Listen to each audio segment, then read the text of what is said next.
Okay, so let's take a closer look at Miss Harley Quinn, shall we? So getting down close into this pop, there is so much detail to this pop that if you didn't take her out of the box, you may not have noticed. Even I, someone who is an in-the-box collector, taking pops out of the box, I'm finally starting to see some of these hidden details. And I know I complain a lot about pops not having a lot of detail. This pop has a lot of subtle detail, and I'm going to show you. I'm going to bring her up to the camera just a little bit closer. So the first thing I noticed when I took her out of the box is her outfit. Is you can see the subtle pattern in her pants. But then another thing I noticed that I didn't notice when she was in the box is you have this lining here. This is the seam in her pants, and you can see it on the back as well. On the back you see the seams in her pockets and the crisscross and just these little tiny details. Even the ripple behind her knees is just one of those added textural things and just little itty bitty detail that some pops just don't have. So this was really well done just on her suit alone. And of course you can see she's got her zipper to her coveralls, and then even the belt loops and the belt, everything is just very nicely detailed on her outfit. Moving on to her skates. Her skates are of course two different colors to match her colors, her color schemes, blue and red. This was more towards the, I believe, the newer era when she started to get her own comic. She started going blue and red instead of black and red. Quote me if I'm wrong, that's just me speaking off the top of my head.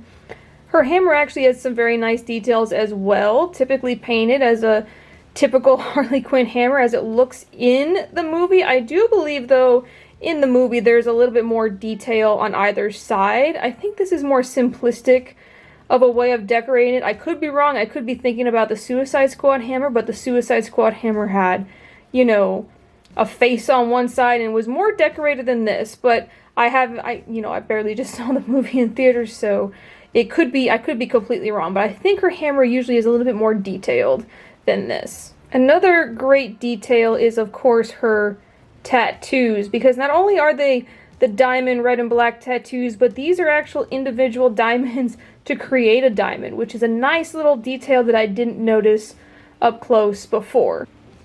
Now her necklace really isn't that detailed, but you can see that the belt buckles on her coveralls are nicely detailed, and she does have a tattoo on her shoulder. Move to the side of her face where we get to see all of her piercings, and then of course the tattoo Rotten is clear, visible. You can even see the font type that's used with it, as well as her heart here. The scars that she gets, because she gets kind of, how do I want to say this? She kind of gets mugged a little bit and just beaten up and treated a little poorly by some of the characters in the film, so that's a nice detail. And then of course more earrings, very simply put, but at the same time, you know, it's still a nice detail to add. Moving on to her face, we can see a lot of depth in her face just because of the makeup, and the scars add to that as well. This is something that I like that Funko's been doing, is adding just a little bit more depth to their characters. I hate when they add mouths, but just adding that little bit of coloring around the eyes kind of gives it a sunken in look that adds to what the character is going through in this moment. It could be eyeliner, it could be eyeshadow, but at this point in the movie, her makeup isn't the perfect, and I just love the way that they're starting to do that, to add just more than one tone to the face.